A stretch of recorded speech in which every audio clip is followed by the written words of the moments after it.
Back to ज्ञान अड्डा a complete knowledge hub. आज हम डिस्कशन करेंगे फॉरेन इन्वेस्टमेंट पॉलिसी।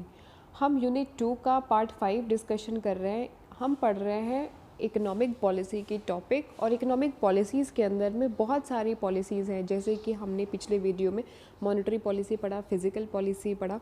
ठीक उसी तरीके से एक फॉरेन इन्वेस्टमेंट पॉलिसी पढ़ रहे हैं, और इसमें एक पॉलिसी और हम पढ़ेंगे, एग्जिम पॉलिसी। तो ये जो सारी पॉलिसीज़ हैं ये ओवरऑल हमारे कंट्री की इकोनॉमिकल पॉलिसी को रिफ्रेम करती हैं, डिमॉन्स्ट्रेट करती हैं कि किस तरीके से हमारे कंट्री की पॉलिसीज़ वर्क कर रही हैं, कंट्री को सस्टेनेबल डेवलपमेंट देने के लिए, एक प्रॉपर ग्रोथ देने के लिए, अपना कंट्रीब्यूशन देने के लिए, सिस्टम को और जो भी चैनल है उसको प्रॉपर वे में फंक्शनिंग करने के लिए। तो ये सारी पॉलिसीज़ कहीं ना कहीं हमारे कंट्री के इकोनॉमिकल ग्रोथ में बहुत ही ज़्यादा डायरेक्ट रोल प्ले कर रही हैं। गाइज़, अगर आप मेरे चैनल पे नए हैं तो सब्सक्राइब कर लीजिएगा, साथ में बेल आइकन ज़रूर से प्रेस कर लीजिएगा ताकि मेरे वीडियोस के लेटेस्ट नोटिफिकेशन आपको मिलते रहें। मैं आपको लिंक डिस्क्रिप्शन बॉक्स में दे दूंगी, साथ में आई बटन जो ऊपर ब्लिंक कर रहा है, आप वहां से भी मेरे प्रीवियस वीडियोस को एक्सेस कर सकते हैं। तो चलिए स्टार्ट करते हैं आज का topic, foreign investment policy. Guys, foreign investment policy क्या है? देखिए, 1991 के पहले जब हमारे कंट्री में लिबरलाइजेशन, ग्लोबलाइजेशन और बिजनेस का उतना स्कोप नहीं था, उस टाइम में फॉरेन की जितनी भी कंट्रीज़ थी, यूएस, जापान, चाइना, वो सब दूसरी कंट्री में, मतलब कि हमारी कंट्री में इन्वेस्टमेंट करने के लिए लिएबल नहीं थी, या इन्वेस्टमेंट प्रोसीजर हमारा इतना स्ट्रॉन्ग नहीं था कि हम बाहर की कंट्रीज़ को एंटरटेन नहीं करते थे, जिसकी वजह से हमारी इकॉनमी ग्रो नहीं कर पा रही थी, डेवलपमेंट नहीं हो पा रहा था। जब आपकी कंट्री में बहुत सारे इन्वेस्टर जो कि फॉरेन के होते हैं वो इन्वेस्टमेंट करते हैं, चाहे आपके बिज़नेस को खरीदते हैं, चाहे आपके कंट्री में वो अपना बिज़नेस सेटअप करते हैं, तो आपकी कंट्री की इकॉनमी कहीं ना कहीं स्ट्रॉन्ग होती है। ये अलग बात है कि उनको भी उसका फ़ायदा मिलता है, और लेकिन आपकी खुद की जो इकोनॉमिकल कंडीशन है, जो जीडीपी है, आपकी ग्रॉस डोमेस्टिक प्रोडक्ट बढ़ने की वजह से वो भी इंक्रीज़ कर जाती है। तो इसलिए इस पॉलिसी को लाया गया ताकि जो फॉरेन के इन्वेस्टर्स हैं आपकी कंट्री में, मतलब हमारे कंट्री इंडिया में, वो इन्वेस्टमेंट कर सकें। अब फॉरेन इन्वेस्टमेंट पॉलिसी में कई बार अलग अलग तरीके से अमेंडमेंट भी हुए हैं। वो सारे अमेंडमेंट क्या हैं और किस तरीके से फॉरेन के लोग, फॉरेन की जो कंट्रीज़ हैं, वो इंडिया के कंपनी में या इंडिया के बिज़नेस में किस तरीके से इन्वेस्टमेंट कर सकती हैं, वो सारा कुछ हम पढ़ते हैं। तो गाइस, अब हम थोड़ा बुकिश लैंग्वेज में जो मैंने यहाँ पे मेंशन किया है उस पर फोकस करते हैं। तो फॉरेन इन्वेस्टमेंट पॉलिसी आपको अलाउ करती है, आपको माने कि जो फॉरेन कंपनीज़ हैं, फॉरेन इन्वेस्टर्स हैं, उनको डायरेक्टली अलाउ करती है कि आप इंडिया के प्रोडक्शन में या इंडिया के बिज़नेस में, मतलब इंडिया माने कंट्री, हमारी कंट्री के प्रोडक्शन में, हमारी कंट्री के बिज़नेस में आप डायरेक्टली इन्वेस्टमेंट कर सकते हैं। जैसे एक कंट्री से दूसरी कंट्री की जो इन्वेस्टमेंट पॉलिसी है वो डिफ़र कर सकती है, वेरिएट कर सकती है। हम यहाँ पे डिस्कशन कर रहे हैं अपनी कंट्री में, मतलब हमारी कंट्री में क्या इन्वेस्टमेंट पॉलिसी है, ठीक है। तो उसी तरीके से इन्वेस्टमेंट किस तरीके का हो सकता है। अब इन्वेस्टमेंट चाहे ये भी हो सकता है कि कोई फॉरेन की कंपनी हमारे इंडिया में आकर के हमारे इंडिया की शेयर्स को या इंडिया की जो कंपनी है उसको ख़रीद रही है, ये भी एक तरीके का इन्वेस्टमेंट हो गया, या अपनी खुद की कंपनी को वो यहाँ पे इस्टेब्लिश कर रही है, ये भी हो सकता है। या एक चीज़ ये भी हो सकता है कि आपके कंपनी का कुछ शेयर वो परचेज़ कर रही है, पूरी कंपनी को परचेज़ ना करके 50% या 49% वो शेयर आपके कंपनी का परचेज़ कर रही है, तो उसको भी बोलते हैं foreign investment, for FDI, foreign direct investment. तो फॉरेन इन्वेस्टमेंट इन इंडिया ये फ़िलहाल FDI के थ्रू गवर्न किया जाता है, that is foreign direct investment, जो कि गवर्नमेंट ऑफ इंडिया की एक बॉडी है। और फॉरेन एक्सचेंज मैनेजमेंट एक्ट 1999 के अंदर में FDI को गवर्न किया जाता है। इसके 2 मेन कंसर्न है। पहला कंसर्न ये है कि इंडिया की जो इकोनॉमिकल ग्रोथ है उसको सस्टेन करना, उसको बनाए रखना, उसको इंक्रीज़ करना, ताकि फॉरेन इन्वेस्टमेंट होता रहे और हमारी कंट्री जो है मजबूत होती रहे। दूसरा, protection of sector which are of strategic interest such as defense and telecommunication। हमारी कंट्री की जो इन्वेस्टमेंट पॉलिसी है वो ये कहती है कि आप हमारी कंट्री में इन्वेस्ट तो करिए, लेकिन कुछ सेक्टर्स ऐसे हैं जिनमें आप इन्वेस्ट नहीं कर सकते। मतलब हम आपको अलाउ नहीं कर सकते हैं कि आप उन सेक्टर्स में इन्वेस्टमेंट करके आप अपना खुद का वहाँ पे कंपनी स्टैब्लिश करिए या आप हमारे शेयर्स को परचेज़ करिए। हमारे कुछ सेक्टर में, जैसे कि डिफेंस के सेक्टर में, जैसे कि रेलवेज़ के सेक्टर में, जैसे कि आर्मीज़ और म्यूटिनेशन के सेक्टर में आप वहाँ पे इन्वेस्टमेंट नहीं कर सकते। फ्रेंड्स, ये इसलिए है क्योंकि सिक्योरिटी रीज़न को ध्यान में रखते हुए हम अपनी कंट्री में सिर्फ उसी सेक्टर पे इन्वेस्टमेंट अलाउ कर सकते हैं जहाँ पे हमारी खुद की सुरक्षा पे कोई क्वेश्चन मार्क ना लगे। हम अपनी सेफ्टी को ध्यान में रखते हुए हमने इन्वेस्टमेंट पॉलिसी बनाई हुई है। तो डिफेंस में अगर बाहर के फॉरेन की कंट्रीज़ वहाँ पे आकर के इन्वेस्टमेंट करती हैं तो वो एक तरीके के हमारी सिक्योरिटी को चुनौती देने के समान हो जाता है, क्योंकि वो हमारे लूप होल्स और ये सारी चीज़ें वो जान जाते हैं। हालांकि एयरक्राफ्ट या आर्मीज़ में या डिफेंस में यूज़ होने वाले इक्विपमेंट में हम थोड़ा बहुत हेल्प लेते हैं फॉरेन की कंट्रीज़ का, लेकिन हम वाइडर पिक्चर पे देखें तो उनका इन्वेस्टमेंट सिर्फ टूल्स, मशीनरी और इक्विपमेंट्स में होता है, वो भी लिमिटेड होता है, ताकि हम उसको और बेहतर तकनीक से बना सकें और इस्तेमाल कर सकें। तो ये आपको समझ में आया कि फॉरेन इन्वेस्टमेंट पॉलिसी क्यों लाई गई थी। भारत की अर्थव्यवस्था को अच्छी करने के लिए, सुदृढ़ करने के लिए, मतलब कि सशक्त करने के लिए, स्ट्रॉन्ग करने के लिए और सस्टेन करने के लिए इंडिया में फॉरेन इन्वेस्टमेंट पॉलिसी का कंसेप्ट लाया गया था। अब फॉरेन डायरेक्ट इन्वेस्टमेंट किस तरीके से वर्क करती है, चाहे फाइनेंशियल कोलैबोरेशन के थ्रू, मतलब अगर एक कंट्री चाहे तो दूसरी कंट्री के साथ में फाइनेंशियल कोलैबोरेशन अपना कर सकती है। फाइनेंशियल कोलैबोरेशन मतलब ये कि आपकी कंपनी में वो इन्वेस्टमेंट कर सकती है, आपकी कंपनी में वो पैसे लगा सकती है, आपके शेयर्स परचेज कर सकती है। दूसरा, जॉइंट वेंचर्स के थ्रू या टेक्निकल कोलैबोरेशन के थ्रू। अब टेक्निकल कोलैबोरेशन का मतलब ये हो गया कि आपके कंट्री में जो भी फ़िलहाल में बिज़नेस कंपनी आप जो भी आप बिज़नेस कर रहे हो उसमें वो अपनी टेक्निकल इक्विपमेंट्स या मशीनरी वगैरह अपनी दे सकती है, या जॉइंट वेंचर के थ्रू, मतलब कि आपके साथ में वो पार्टनरशिपिंग भी कर सकती है। कैपिटल मार्केट में भी वो इन्वेस्टमेंट कर सकती है। फिर कैपिटल मार्केट का मतलब ये कि उसमें पूंजी निवेश कर सकती है, अपना कैपिटल वो लगा सकती है। फिर आपके प्राइवेट प्लेसमेंट के थ्रू भी कर सकती है और प्रेफरेंशियल अलॉटमेंट भी वो कर सकती है, मतलब अपने एम्प्लॉयज़ को या अपने कंट्री के जो लोग हैं आपके कंपनी में वो भेज करके आपसे टाई अप कर सकती है।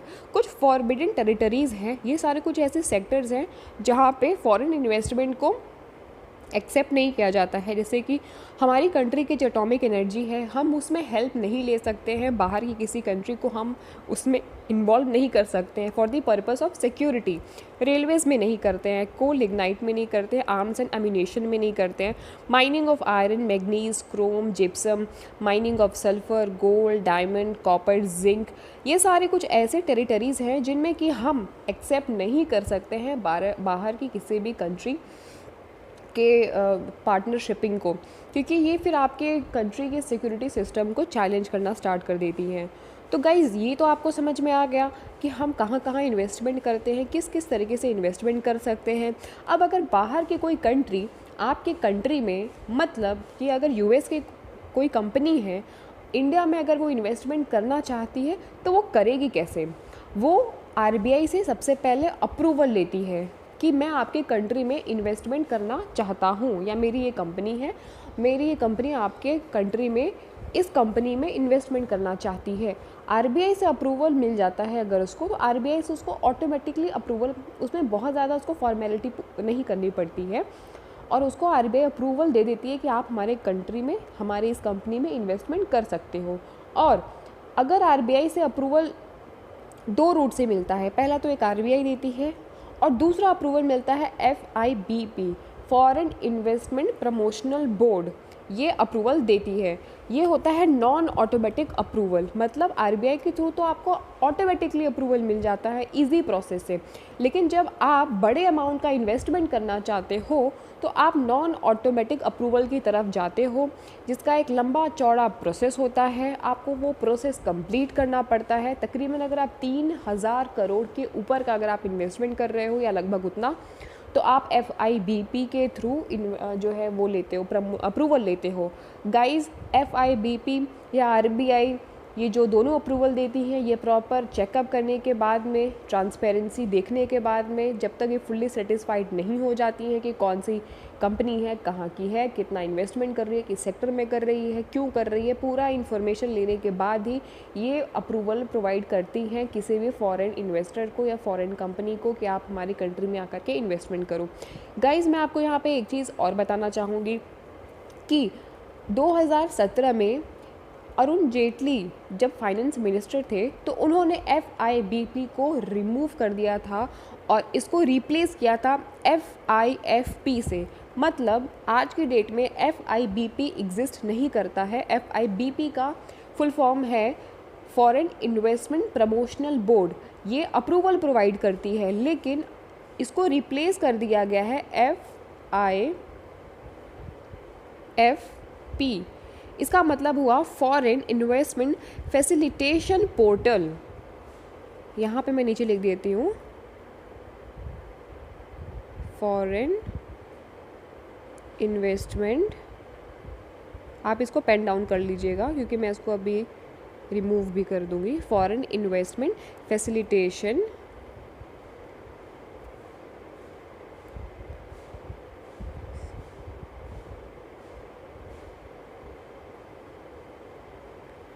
पोर्टल, इधर मैं ऊपर लिख दे रही हूँ पोर्टल, स्पेलिंग आपको क्लियर हो जाए इसलिए मैंने लिख दिया है।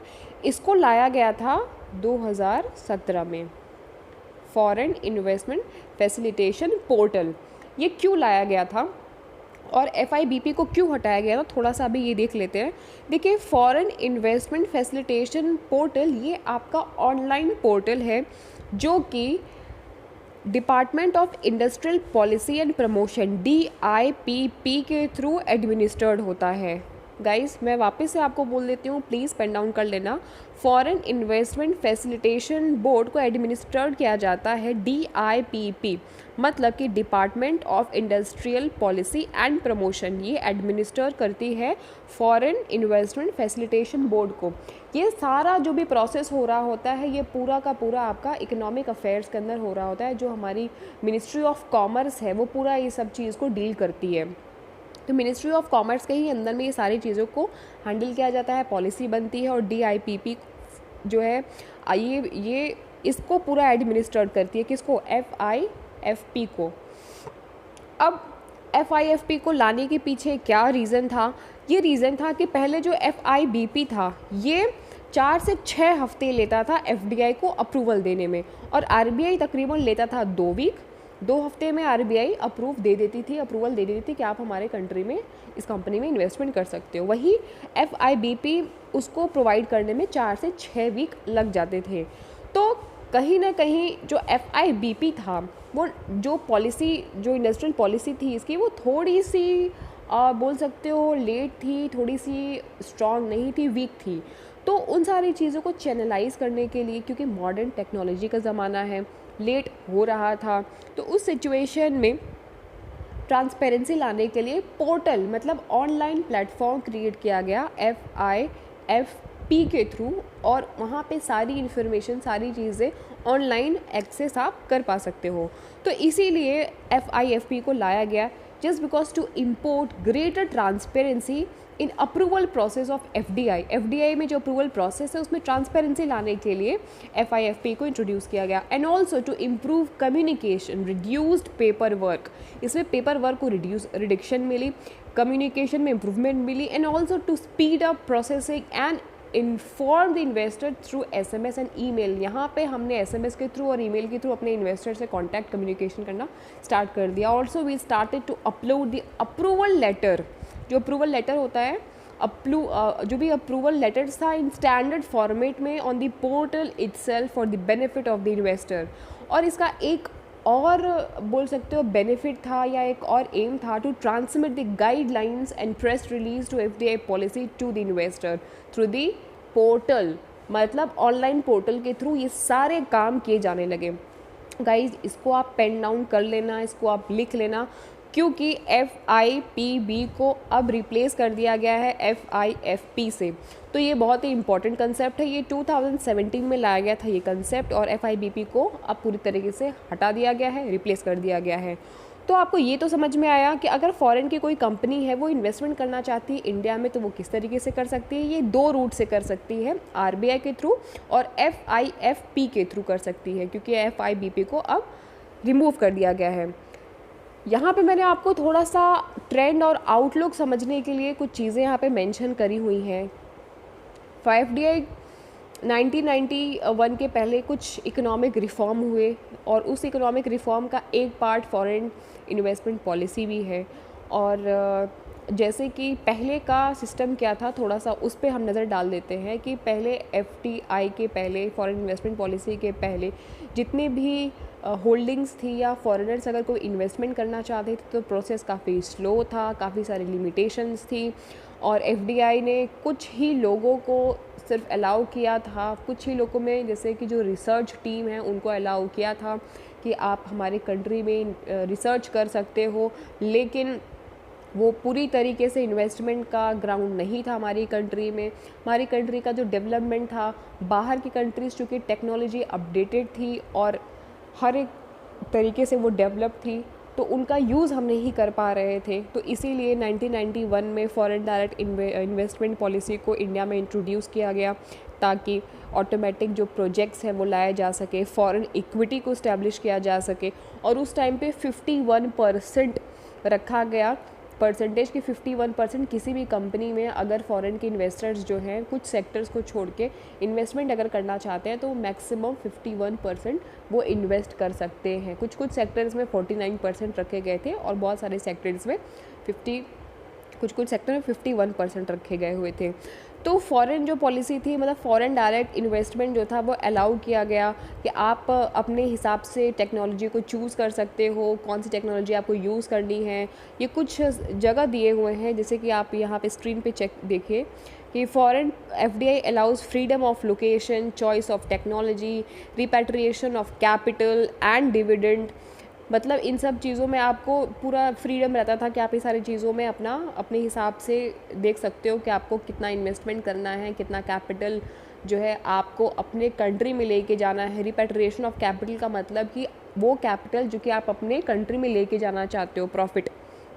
तो इन सब चीज़ों में बाहर के जो इन्वेस्टर्स हैं उनको फ्रीडम दी गई कि आप टेक्नोलॉजी अपने हिसाब से ला सकते हो, आपको जिस लोकेशन में इन्वेस्टमेंट करना है वो आप डिसाइड कर सकते हो, आपको कितना प्रॉफिट या कितना डिविडेंड रखना है खुद के पास में वो आप रख सकते हो। लेकिन वहाँ पे ये था कि 51% हाई प्रायोरिटी एरियाज़ थे, ठीक है। इन हाई प्रायोरिटी एरियाज़ में 51% जो थे आपको पार्टिसिपेशन के लिए अलाउ कर दिया गया था। तो India is one of the most transparent and liberal FDI regime among the developing country. जितनी भी डेवलपिंग कंट्री थी इंडिया के साथ में, जैसे भूटान हो गया, फिर आपका श्रीलंका हो गया, पाकिस्तान हो गया, और जो जितनी भी नेबरिंग कंट्री हैं वहाँ पे, जो जितनी भी डेवलपिंग कंट्री हैं वहाँ पे इंडिया सबसे ज़्यादा ट्रांसपेरेंट और लिबरल थी FDI के रिजीम में। इसीलिए आज भी इंडिया सबसे फास्टेस्ट ग्रोइंग इकॉनमी के नंबर में सबसे 1 पे आती है। With strong macro economic fundamentals, it's share in FDI inflows dissimilarly low. तो गाइज़ ये आपको समझ में आया कि क्यों लाया गया, किस रीज़न से लाया गया, फिर स्टार्टिंग में कितना परसेंटेज अलाउ किया गया था, और क्या क्या फ्रीडम दिया गया था फॉरेन की कंट्री को आपके यहाँ पे इन्वेस्टमेंट करने के लिए। उसके बाद भी इतना सब कुछ फ्रीडम देने के बाद भी कुछ कुछ चीज़ें थी जिसकी वजह से वीकनेस या कॉन्स्ट्रेंट आ रहा था जो है गवर्नमेंट के सामने।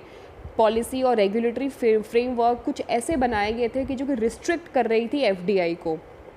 ये चीज़ यहाँ पे ये लिखी हुई है। वो चीज़ें क्या थी कि जैसे कि इतना ज़्यादा अप्रूवल में टाइम लिया जा रहा था, और उसके साथ में टाइम इतना अप्रूवल लेने के बाद में जो प्रोसेसिंग थे, डॉक्यूमेंटेशन प्रोसेस बहुत ज़्यादा था, ऑनलाइन चीज़ें इतनी ज़्यादा डेवलप्ड और इन्हेंस्ड नहीं थी, उसमें भी टाइम लग रहा था। तो ये सारी चीज़ों को मद्देनज़र रखते हुए इस पॉलिसी में कई बार अमेंडमेंट हुए, कई सारे रिफॉर्म्स हुए, और फाइनली जो 2017 में लेटेस्ट रिफॉर्म हुआ है FIFP FIP, मतलब कि फॉरेन इन्वेस्टमेंट फैसिलिटेशन पोर्टल, ये जो लाया गया था इसको ऑनलाइन रूप दिया गया और सारा चीज़ यहाँ पे अब ऑनलाइन होने लगा है। इन्वेस्टर्स के लिए भी ईजी है, प्लस जिस कंट्री में इन्वेस्टमेंट किया जा रहा है उसके लिए भी काफ़ी ईजी बना दिया गया। कम्युनिकेशन के पर्सपेक्टिव से भी इसको बहुत ही ज़्यादा ट्रांसपेरेंट बना दिया गया। तो गाइज़ अब एक क्वेश्चन आता है कि FDI क्यों ज़रूरी है। इतना तो आपको समझ में आ गया होगा कि जब तक एक संपन्न देश एक डेवलपिंग देश में, मतलब डेवलप्ड कंट्री, जब तक एक डेवलपिंग कंट्री के साथ में हाथ नहीं मिलाती है तो कहीं ना कहीं डेवलपिंग कंट्री को हेल्प नहीं मिलती है उस हिसाब से ग्रो करने में, जिस हिसाब से वो हाथ मिलाने के बाद ग्रो कर सकती है। अगर आप एक स्ट्रॉन्ग पर्सन के साथ में रिलेशन बनाते हो और उसके साथ में रहते हो तो कहीं ना कहीं आपके ऊपर भी उस चीज़ का पॉजिटिव इफ़ेक्ट और बेनिफिट आपको मिलता है गाइज़। तो ये क्यों ज़रूरी था, ये कुछ पॉइंट्स मैंने यहाँ पे लिखे हुए हैं। टेक्नोलॉजी स्पिल ओवर को ट्रिगर करने के लिए हम टेक्नोलॉजी वाइज उतना ज़्यादा गाइज अपडेटेड नहीं थे, क्योंकि हम R&D पर उतना इन्वेस्टमेंट नहीं कर रहे थे जितना फॉरेन की developed countries for example USA, Japan and China कर रही थी। तो वहाँ की टेक्नोलॉजी इन्हांसमेंट को यूज़ करने के लिए हमने FDI को प्रमोट किया। हमने ह्यूमन कैपिटल फॉर्मेशन को प्रमोट करने के लिए वहाँ पे हमने उनको अलाउ किया कि आप हमारे यहाँ पे अपने टेक्नोलॉजिकली जो साउंड पर्सन्स हैं आप हमारे यहाँ से भी लेके जा सकते हो, और अपने यहाँ के जो टेक्नोलॉजिकल साउंड पर्सन हैं आप उन्हें हमारे यहाँ भी भेज सकते हो, ताकि टेक्नोलॉजी वाइज हम भी, मतलब कई सारे रीज़न हो सकते हैं, सिर्फ टेक्नोलॉजी एक पार्ट है, उसके कई और भी पॉइंट्स हैं। Contribute to international integration by promoting export, हमने एक्सपोर्ट किया, मतलब इंडिया से सामान बना करके हमने बाहर की कंट्रीज़ में भेजा, हमने कोलैबोरेशन किया, हमने इंडस्ट्री कॉम्पिटिटिवनेस को जो है इसको एज अ पॉजिटिव एडवांटेज समझ के हमने इसको ग्रैस्प भी किया। हमारी जो टोटल फैक्टर प्रोडक्टिविटी है वो FDI के थ्रू बढ़ी, मतलब हमारे जो प्रोडक्शन है, प्रोडक्टिविटी है वो इन्हेंस हुई, वो ग्रोथ में आई। उसके बाद हमारी जो इफ़िशेंसी है रिसोर्सेज की वो भी इम्प्रूव हुई, हमने इनोवेशन पे काम करना स्टार्ट किया। देखो गाइस, जब एक मज़बूत कंट्री या जब एक संपन्न कंट्री आपका हाथ थामती है तो कहीं ना कहीं गाइस आपको भी फ़ायदा होता है, और वो सारे फ़ायदे, यही सारे फ़ायदे हैं जो भी आप पढ़ रहे हैं, जो भी आप देख रहे हैं। तो कई तरीके से हमने FDI का एडवांटेज लिया, कई तरीके से हमने। अब तो कुछ सेक्टर्स ऐसे हैं गाइस कि जहाँ पे, जैसे मार्केटिंग का सेक्टर यहाँ ऐसा है कि जहाँ पे 100% FDI परमिट की गई हुई है, जो आप आज की डेट में अमेज़ॉन, फ्लिपकार्ट, मिंत्रा, ये सारे जितने भी वेबसाइट्स आप देख रहे हैं ये सारी मैक्सिमम 90 to 95% फॉरेन की है गाइस। तो मार्केटिंग के क्षेत्र में जितना भी इन्वेस्टमेंट बोला जाए उतना कम है। बाहर की जो कंट्रीज़ हैं उन्होंने भरपूर भारत में इन्वेस्टमेंट किया, और ऐसा नहीं है कि सिर्फ हमें ही फ़ायदा होता है फ्रेंड्स, उन्हें भी फ़ायदा होता है, क्योंकि हमारे जैसे कस्टमर जब उनके इकोनॉमिक उनके ऑनलाइन प्लेटफॉर्म के थ्रू जब परचेजिंग करते हैं तो गाइस उनकी भी इकॉनमी को बूस्ट अप मिलता है। हम अपने फ़ोन का इस्तेमाल करके बहुत सारे एप्लीकेशन यूज़ करते हैं, जैसे कि आप गूगल पे का इस्तेमाल करते हैं, पेटीएम का इस्तेमाल करते हैं, साथ में फ़ोनपे का, ऐसे बहुत सारे एप्लीकेशन इस्तेमाल करते हैं जो कि गाइस इंडिया के नहीं हैं, बाहर के हैं, और आप उनमें अच्छा खासा अपना पैसा इन्वेस्टमेंट कर रहे हैं, बट फ़ायदा उन्हें हो रहा है। आपके लिए ईज़ ऑफ बिज़नेस है, ईज़ ऑफ डूइंग थिंग्स है, बट गाइस उनके लिए भी आप मॉनेटरी वैल्यू जनरेट कर रहे हो, आप उनकी इकॉनमी को प्रमोट कर रहे हो। तो अब कुछ इन्वेस्टमेंट के रीज़न्स यहाँ पे अलग से लिखे हुए हैं। मैं ये सारी चीज़ों पे स्टार्टिंग से डिस्कशन कर रही हूँ, लेकिन थोड़ा सा इसको और रुख देते हैं कि जानते हैं इंडिया कहाँ पे स्टैंड कर रही है। तो गाइज़, इंडिया, भारत, जिस देश में आप हो, ये दुनिया की सबसे बड़ी 7वें नंबर पे इकॉनमी है, US, China, Japan, Germany, UK, France के बाद में। और अगर एशिया की बात करें तो 3rd लार्जेस्ट इन एशिया हमारी जो इकॉनमी स्टैंड करती है वो 3रे नंबर पे स्टैंड करती है एशिया में। पहले नंबर पे चाइना और जापान है, 3rd पे हम हैं। उसके साथ में India is a home of 1.2 billion people. ये आंकड़ा थोड़ा बढ़ गया हुआ है, ये आंकड़ा 2011 का है, और लेकिन ये आंकड़ा अभी 1.3 बिलियन के आसपास पहुंच गया है, और लगातार ये बढ़ता ही जा रहा है। तो आप अप्रॉक्स ले सकते हो billion people with middle class population of 300 million consumer.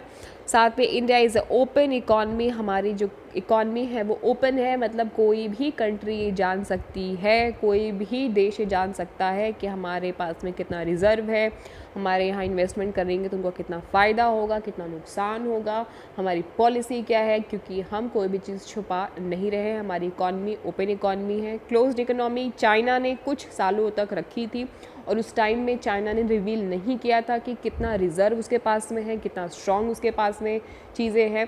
But close economy के कुछ अपने लिमिटेशंस हैं, कुछ फ़ायदे हैं तो कुछ नुकसान भी हैं। बट हमारी जो इकॉनमी है वो ओपन है, with FDI being permitted in most sector except few sensitive areas को छोड़ के हमने अपनी इकॉनमी को काफ़ी ज़्यादा प्रमोट किया हुआ है। और हमारी क्लोज इकोनॉमी हमने हमारी जो ओपन इकॉनमी है इसका एक एग्जांपल FDI डायरेक्टली है, क्योंकि जब आपकी इकॉनमी ओपन है तो मतलब ओपन टू ऑल है, आपकी कंट्री में कोई भी इन्वेस्टमेंट कर सकता है अगर उसका मन है इन्वेस्टमेंट करने का। तो गाइज़ ये तो कुछ पॉइंट्स थे। साथ में लास्ट पॉइंट है कि Indian government has been active in terms of policy making so as to facilitate easy access to foreign companies. यही हम काफ़ी देर से डिस्कशन कर रहे हैं कि क्या है, किस तरीके से चीज़ें हैं। गाइज़ 1991 एक दशक, वो समय ऐसा था जिस समय बहुत सारे इकोनॉमिकल रिफॉर्म्स हुए, प्राइवेटाइजेशन आया, मतलब प्राइवेट लोगों को बिज़नेस करने के लिए अलाउ किया गया, ग्लोबलाइजेशन आया, मतलब कि हमारी कंट्री को भी ये हक मिला, ये राइट मिला, अधिकार मिला कि आप दुनिया के किसी भी मार्केट में जाके बिज़नेस कर सकते हो और दुनिया का कोई भी कंट्री आपके मार्केट में आके बिज़नेस कर सकता है। आपका मार्केट माने हमारे देश में आकर के बिज़नेस कर सकता है। और प्राइवेटाइजेशन, लिबरलाइजेशन, ग्लोबलाइजेशन, लिबरलाइजेशन में ये सारे आए, मतलब कि लोगों को ड्यूटीज़ बहुत कम की गई, लाइसेंसिंग फैसिलिटी चालू करी गई, बाहर की जो कंट्रीज़ थे उनको अलाउ किया गया कि आप आकर के इन्वेस्टमेंट कर सकते हो। और ये सारे जो इकोनॉमिक पॉलिसीज़ हम पढ़ रहे हैं वो सारे लिबरलाइजेशन के अंदर में आए, छूट दिया गया बहुत सारे सेक्टर्स में। तो गाइज़ ये कुछ ऐसे पॉइंट हैं जो वाकई में आपको लाइफ टाइम के लिए जानना बहुत ज़रूरी है और काम आने वाले हैं। तो अगर आपको मेरा चैनल पसंद आ रहा है, मेरी आपको एक्सप्लेनेशन अगर आपको लग रही है कि कुछ बेनिफिशियल है आपके लिए, तो गाइस आप सब्सक्राइब चैनल को ज़रूर कर लेना। नीचे रेड कलर का जो आइकन है सब्सक्रिप्शन का, सब्सक्राइब करके लिखा होगा, आप उस पर क्लिक करोगे तो आप सब्सक्राइब कर लोगे। चलिए नेक्स्ट स्लाइड देते हैं। नेक्स्ट स्लाइड में क्या है, ये सारे और कुछ रीजंस हैं। इसमें रीजंस में एक रीज़न है economic, the country has a large pool of human resource. हमारी कंट्री में डेफिनेटली बहुत सारे अच्छे साइंटिस्ट हैं, बहुत सारे अच्छे इंजीनियर्स हैं, टेक्नीशियंस हैं, मैनेजर्स हैं। नो डाउट गूगल का CEO भी हमारी कंट्री का है, माइक्रोसॉफ्ट का भी हमारी कंट्री का है। तो हमने बहुत सारे अच्छे साइंटिस्ट को, अच्छे इंजीनियर्स को जो है हम अडॉप्ट करते हैं। और जो है बड़ी कंट्रीज़, जो बड़े बड़े देश में बड़े बड़े जो IT सेक्टर्स हैं उनमें हमारे ही देश के साइंटिस्ट और इंजीनियर्स बैठ करके, नासा तो हमारी कंट्री में है, लेकिन बहुत सारे